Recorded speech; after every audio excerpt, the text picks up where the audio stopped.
He said sticky. I said... The name Carlos Ghosn. The world woke up today to a legendary escape story. Wait. Carlos Ghosn, a legend in finance and business. The man who saved 3 giant companies from the brink of bankruptcy and built a fortune worth millions of dollars. He holds 3 nationalities: French, Brazilian, and Lebanese.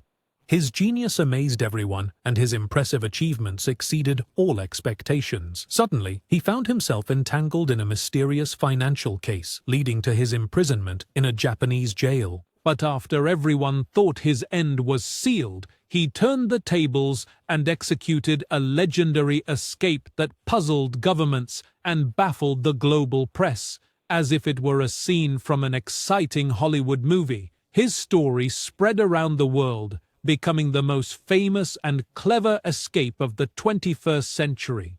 Carlos Ghosn was born in 1954 in the city of Porto Velho, Brazil, to a Lebanese family. His father, named Jorge Ghosn, worked as a tire salesman, and his mother, named Rosa Ruiz, was a housewife.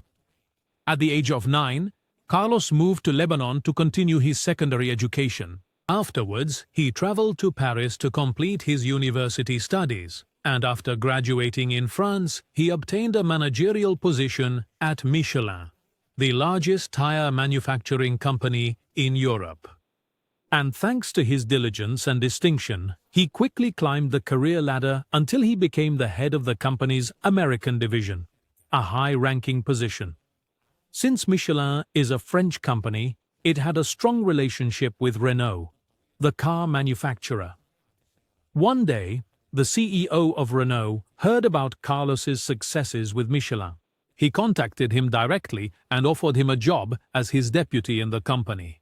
At that time, Renault was experiencing its worst phase, standing on the brink of bankruptcy and struggling to survive. But just 1 year after Carlos Ghosn joined Renault, everything changed drastically, and the company began its journey to rise to the top again. It achieved huge profits, and this excellence and success were thanks to Carlos Ghosn, who became famous for his firm and strict management style. He did not hesitate to cut all unnecessary expenses and cancel weak projects, restructuring the company from its roots and closing many of its failing factories, which led to the dismissal of thousands of workers and employees. This decision sparked a wave of protests in several countries where the company's factories were closed. Despite the demonstrations and protest marches caused by Carlos Ghosn's decisions, the French media dubbed him the cost killer due to his harsh strictness, which he primarily used to cut all sources of loss instead of trying to fix them. With this strategy, he managed to save Renault from its crisis and make it stronger than ever. After this remarkable success achieved by Carlos, he wanted this time to expand the company's business and make it a fierce competitor to many car manufacturing companies around the world, such as Ford and Toyota. His idea was to form an alliance with another globally renowned company with a strong reputation worldwide. He chose Nissan, a Japanese company. Despite its fame at that time, it was experiencing a financial crisis more severe than Renault's. When Carlos left and took over its leadership, Nissan was drowning in debts amounting to $20 billion. Despite having more than 50 models of its cars, it only made profits from 3 types. Carlos made an offer to buy a large stake in Nissan in an attempt to save it from collapse, a move that would make Renault the controlling party over Nissan and open a new chapter in the world of industrial alliances. As you know, the Japanese are very proud of their industrial identity, and for this reason, it was almost impossible under normal circumstances for them to allow a foreign company like Renault to acquire the largest controlling share in Nissan. And since the situation was so different to the extent that the company could not find any Japanese bank to grant it a loan due to the severe crisis it was facing, everyone expected its collapse, and providing any financial support to it was fraught with risks. Amid these critical circumstances, Carlos pledged that he would restore Nissan to its former glory in just 1 year and repay all its debts within 3 years. If he failed in this task, he would resign and leave permanently. Indeed, Nissan accepted the deal. In 1999, Renault acquired 37% of its shares to become the dominant party in Nissan, and Carlos Ghosn was appointed as the CEO of the Japanese company.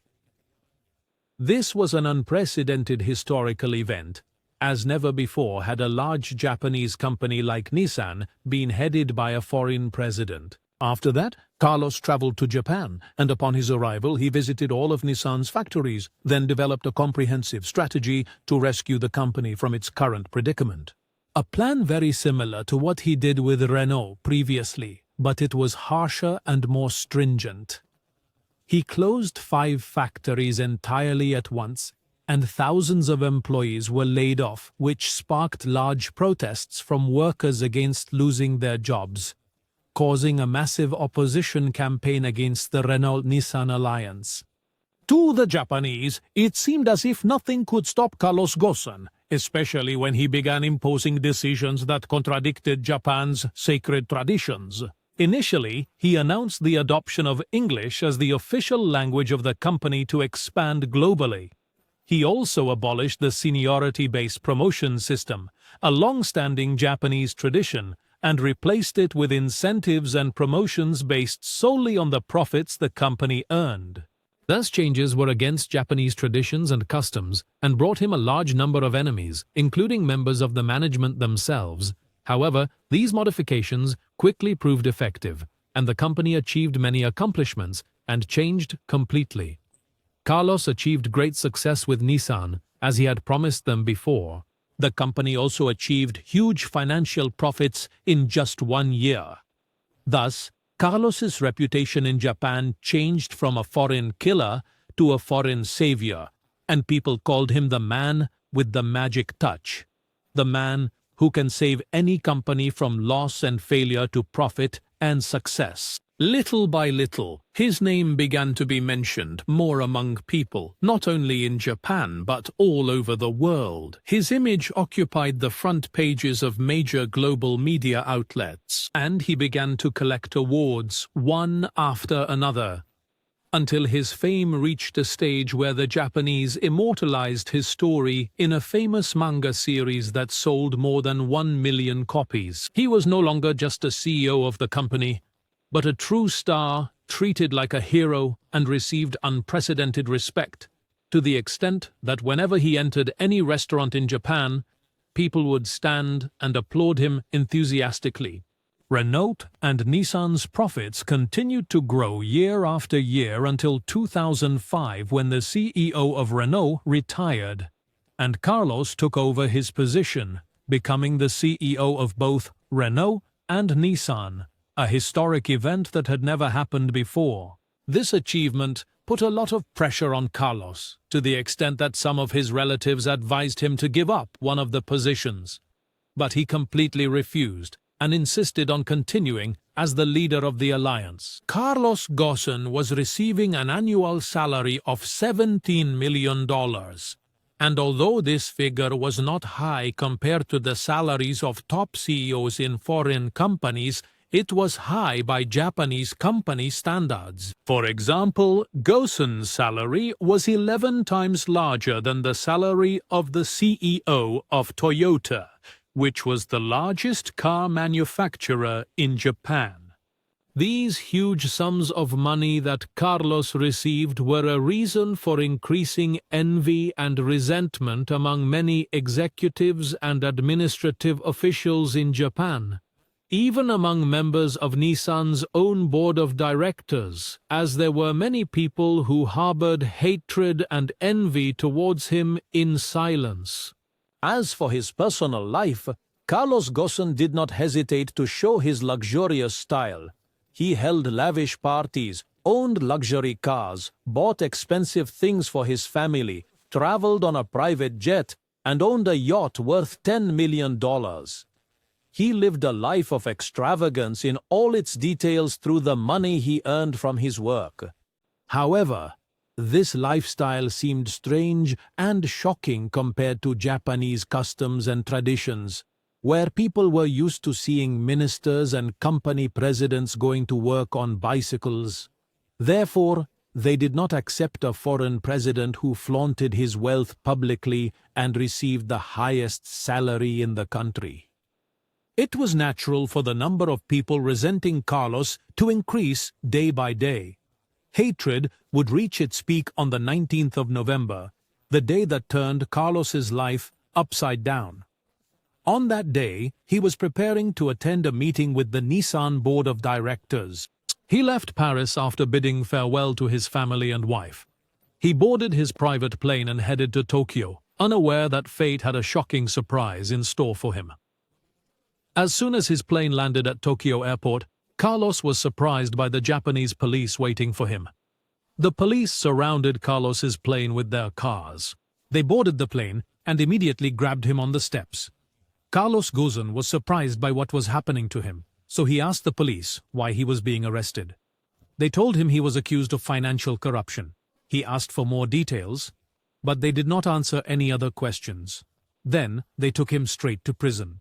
And quickly, Japanese and global media covered the news of Carlos's arrest live on air. At the same time, Nissan shares began to plummet sharply, while Carlos was behind bars. He had no idea what was happening outside. He thought that the companies he had saved from bankruptcy and turned into a global giant would stand by him and send lawyers to get him out of prison. But he was quickly shocked by the news when he learned that the Nissan board of directors had appointed an interim president for the company. Only a few hours passed before the interim president held a press conference announcing the results of an internal investigation conducted by the company in cooperation with the Japanese authorities. He announced that they found significant administrative and financial corruption committed by CEO Carlos Ghosn. Based on that, the board decided to remove him from his position immediately. This statement was a harsh shock to Carlos. He did not expect betrayal and treachery from the company's board of directors. During the investigation, he continued to deny, insisting that all the charges against him were fabricated and baseless. The main charge against him was that he did not disclose the large sums he received from the company. And when the money you receive is not declared, you will not pay the correct tax on that money, which the Japanese authorities considered tax evasion, even though his salary was declared to the authorities. The loophole used against him was that Carlos had a secret retirement fund through which he planned to receive a large pension after his retirement. Nissan's management was aware of that fund, and the company's board of directors is responsible for determining the amount. When the Japanese authorities asked Carlos why he didn't declare these funds, Ghosn replied that the amount had not been determined yet and that he would receive it after his retirement. So how could he declare funds he hadn't actually received? But the authorities were not convinced by these statements and told him that this matter is called financial fraud. Here, the events started to seem like a fabricated story. What made it even stranger was how the authorities dealt with him. He was placed in solitary confinement for a full 3 months in a harsh prison called Kosuke. How can someone not accused of any violent crime be placed in solitary confinement for 3 months as if they were a dangerous criminal? On the other hand, the Nissan board of directors began a smear campaign against him, accusing him of buying houses and apartments in Paris, Beirut, and Brazil at the company's expense. However, Carlos responded to them that these properties were known to the company's board of directors and were used for work purposes because his position as CEO of 2 global companies required him to travel and move constantly. He also assured them that the properties were owned by the company. As for the second charge, it involved a lavish party Carlos held in 2014 at the French Palace of Versailles to celebrate 15 years of the Renault-Nissan alliance. However, this party coincided with Carlos's birthday, and its cost exceeded $700,000. The Japanese authorities wondered whether the celebration was for the alliance of the two companies or for Carlos's birthday. The answer is that perhaps Carlos thought of combining the official occasion with his personal birthday. But this event that was held was not a conspiracy or involved embezzlement of funds. It was public and took place years ago without any objection from the company's board of directors. So why is it being used today as evidence against him? All indications suggested that what was happening was not just an investigation into financial misconduct, but a calculated conspiracy to implicate Carlos as much as possible. But the pressing question was, why did Nissan's board of directors turn against Carlos Ghosn at this particular moment after 19 years of his leadership of the company? The answer is that the French government acquired a large stake in Renault, which instilled fear in the Japanese, as they feared that the French government might push the alliance towards a full merger between Renault and Nissan, meaning that it would no longer remain just an alliance, but the two companies might become one, and thus the name Nissan would completely disappear from the market. As we mentioned earlier, the Japanese people have pride and a sense of belonging to their identity, and therefore such things were prohibited for them. It was not just a business deal, but a matter of national identity, pride in belonging to a local company like Nissan. It was deeply rooted in their consciousness, and they saw full integration as a direct threat to their existence and economic identity. Therefore, Carlos was the only person capable of executing the integration smoothly. In reality, Carlos wanted each company to retain its own identity. However, the Japanese viewed him as a real threat to Nissan's future. And this was the main reason behind their reaction and attempts to implicate him. Overnight, Carlos transformed from a hero who saved Nissan from bankruptcy to a corrupt villain not only in Japan but even in France. They completely tarnished his image in front of the people and public opinion. The strange thing is that the French government was supposed to defend him and stand by him, but their reaction was silence. Even Renault, the company Carlos saved from collapse, did not take any action. As if there is a global conspiracy being woven against him during this period.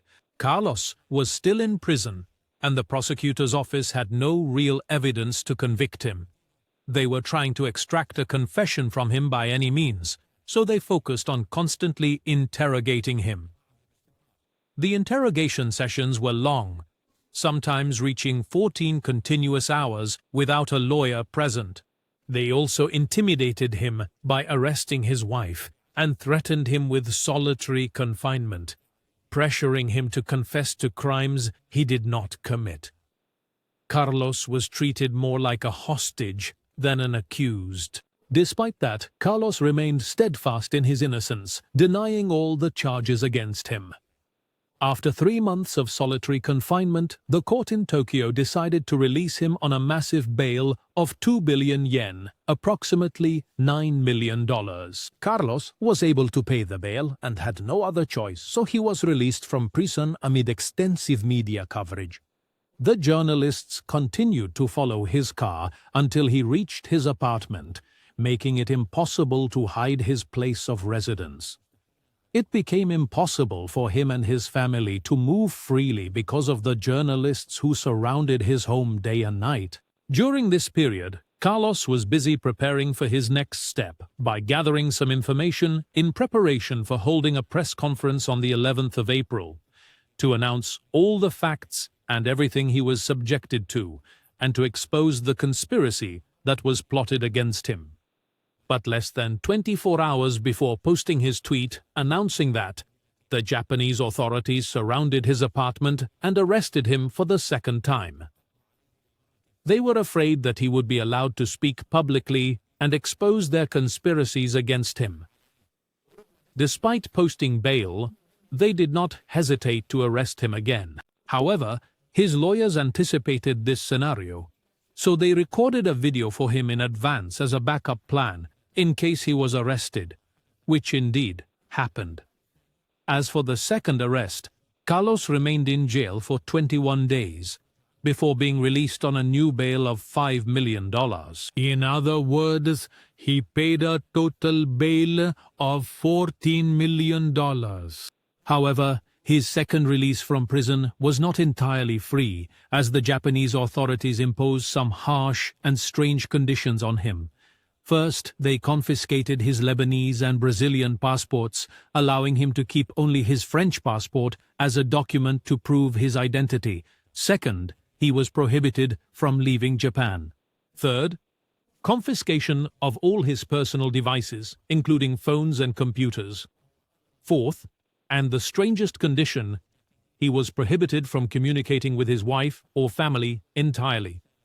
Even attempting to send a message or email would be considered a violation of the release conditions, and he would be arrested again. Through these strange conditions, it became clear that the Japanese authorities were trying to weaken Carlos in every possible way, because they knew that his wife was his source of strength, and without her, he would be weaker and more likely to surrender and confess easily. Carlos was certain that the Japanese authorities had bad intentions towards him. So he immediately asked his lawyer to tell his wife to return to Beirut to keep his family and loved ones away from these dark issues. Because he became sure that he would not receive a fair trial in Japan, especially after he learned the win rate in cases where the prosecutor is a party reaches 99.4%, making it impossible to win against them. Here, Carlos began to seriously consider one thing: escaping the country. After being released on bail, Carlos settled in his home in Japan, waiting for his trial day, but he was free to move around within the country. The first step he took to execute his escape plan was obtaining a secret means of communication. He bought a phone for a large sum of money, which he acquired illegally on the black market, and it was a phone unknown to the Japanese authorities. Carlos got used to making all his calls in the bathroom for fear of being eavesdropped on or spied upon. The question is, who are these people Carlos contacted to help him with his escape plan? Their identities were never revealed. To ensure their safety, Carlos never spoke about them definitively. All we know is that they were a team ranging from 10 to 15 people who helped him and took care of the details of the escape operation. Initially, the team considered smuggling him by sea to Lebanon, but the sea journey would take a long time, which led them to dismiss it. The second remaining method for them was escape by air. But the big problem is that Carlos is banned from traveling and also prohibited from leaving Japan. So how can he board the plane without being searched by the police? Carlos's team began searching through Japanese airports one by one, looking for an airport with less stringent security measures that could be exploited. After searching most of the airports, they realized that most had strict security procedures, but they found one airport with a significant loophole. This airport is located in the city of Osaka, a small and quiet airport with less traffic. There, the team noticed that at this airport, large boxes like those carrying musical instruments are not subject to inspection and X-ray scanning. The equipment available at the airport is designed to inspect only small bags, while large boxes pass without thorough inspection. This led the team to come up with a crazy idea, which was to smuggle Carlos Ghosn in one of the large boxes meant for musical instruments. The idea was that there would be two men pretending to be a musical band who would come to Tokyo on their private plane carrying their instruments in those boxes. They will claim that they are holding a concert in Tokyo, and immediately after that they will hold a second concert in Istanbul, which means their entry and exit from Japan will be quick on the same day. Later, the identities of the two men who led this crazy smuggling operation were revealed. The first is named Mike Tyler, a former soldier in the United States Special Forces. The second is named George Zick, a former soldier in the United States Army who lived in Lebanon in 2008. These two men will pretend to be musicians, but their main mission is to smuggle Carlos Ghosn out of Japan. The plan was so crazy that Carlos himself hesitated at first, but he quickly realized he had no other choice but to take the risk or remain a hostage in Japan.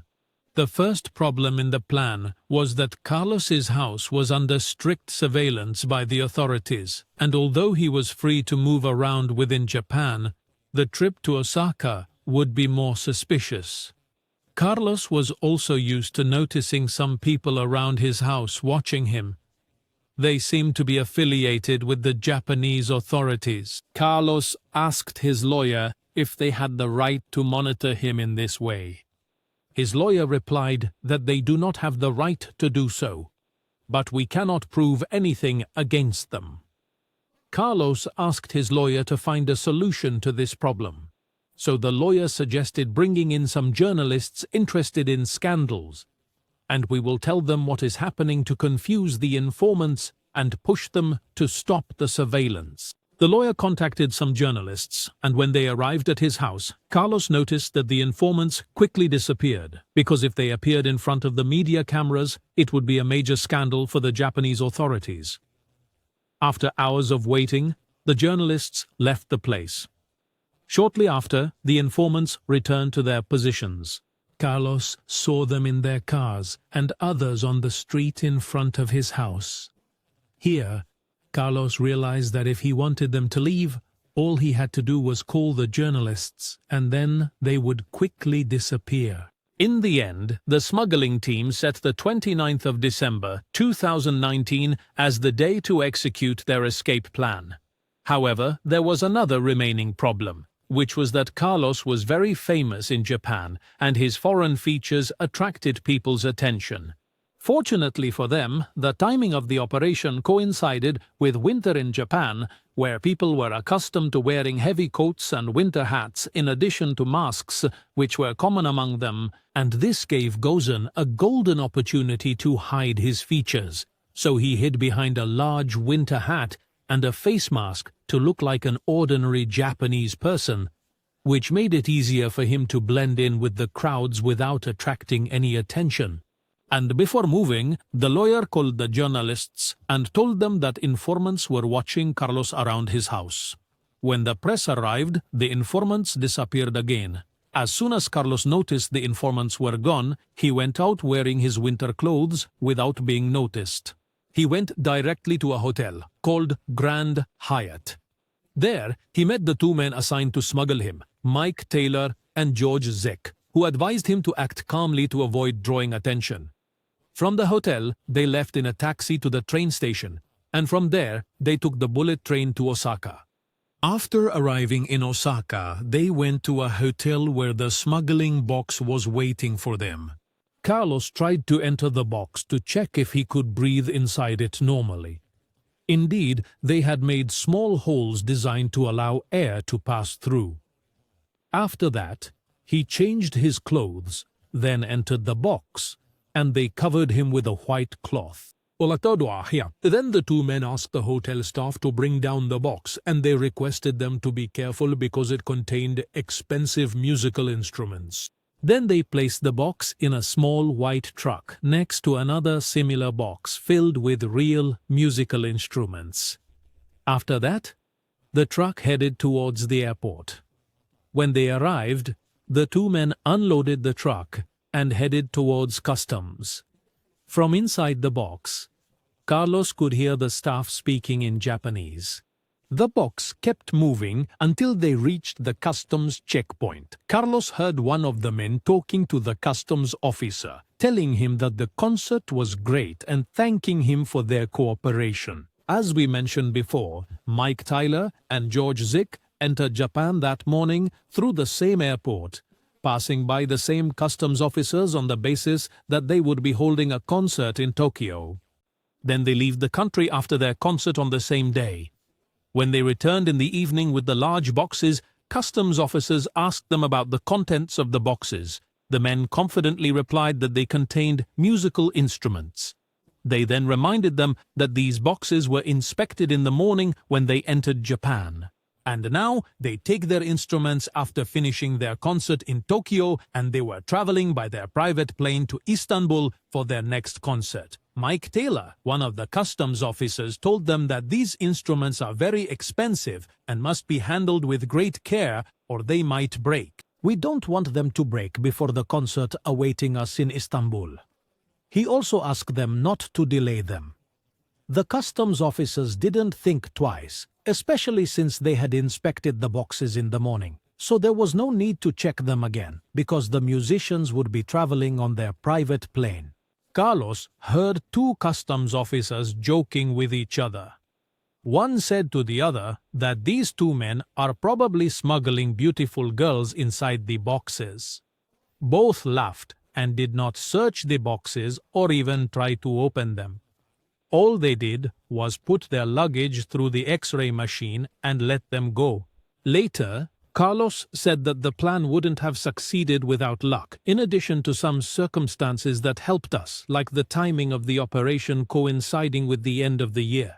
During this specific period, the number of employees is lower than usual, and many of them are on vacation. The employees present are usually less experienced because the more experienced ones are on holiday. And smoothly, the team left the airport with their boxes and loaded them onto their private plane. Carlos had to wait for the plane to take off before he could get out of the box. He waited for about half an hour in a state of tension and anxiety. He was afraid of being discovered. Finally, he heard the roar of the engines and felt the plane shaking as it moved on the runway. At that moment, he felt relieved when he confirmed that he had left Japan. Then, Mike Taylor and George Zick opened the box and took him out. Carlos moved to the closed rear compartment inside the plane to stay out of sight until reaching Istanbul airport. And when the plane arrived, Carlos did not enter the airport at all. Instead, there was a man waiting for him on the tarmac who took him directly to another plane that immediately took off towards Beirut. The flight took about 1.5 hours. As soon as the plane landed at Beirut airport, customs officials quickly recognized him. Carlos Ghosn was famous in Lebanon, and the Lebanese had supported him since the beginning of his case. The customs official welcomed him and congratulated him on his arrival in Lebanon. Here, Carlos confirmed his safe arrival and then returned to his wife and family. And immediately after that, the news of his escape from Japan spread like wildfire through all media around the world.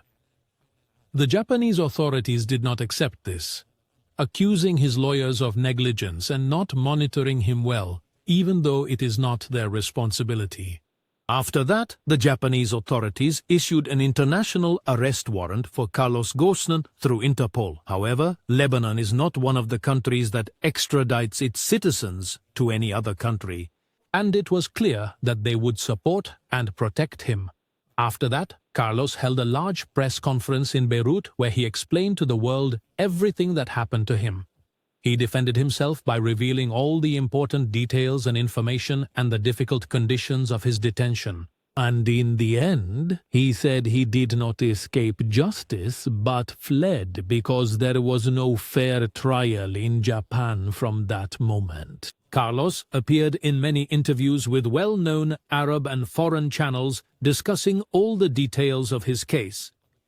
Nevertheless, Carlos remained cautious about revealing some secrets of the operation for fear that it might cause problems for the people who helped him. He also made a documentary telling the story of his legendary escape. He categorically rejected Japan's request, and the Lebanese authorities asked the Japanese authorities to hand over the case files so that Carlos could be tried in a Lebanese court. However, the Japanese authorities refused the offer and still demand Carlos's extradition. Carlos still lives in Lebanon to this day. The case against him remains pending in Japan. The risk of his arrest persists if he leaves Lebanon due to the international arrest warrant issued by Japan to Interpol. The strange thing is that the French authorities also issued an arrest warrant for Carlos after conducting some investigations within Renault, even though the existing evidence was not sufficient to convict him. Carlos has continued to defend himself openly to this day, unlike the Japanese system, which handled the case arrogantly and generally showed its bad intentions. The Carlos Ghosn case has continued to engage international public opinion up to this day. Everyone agreed that his legendary escape from Japan is the most famous and clever escape of the 21st century. And you, dear viewer, share your opinion with us in the comments. If you enjoyed the video, subscribe to our channel to receive all the latest updates.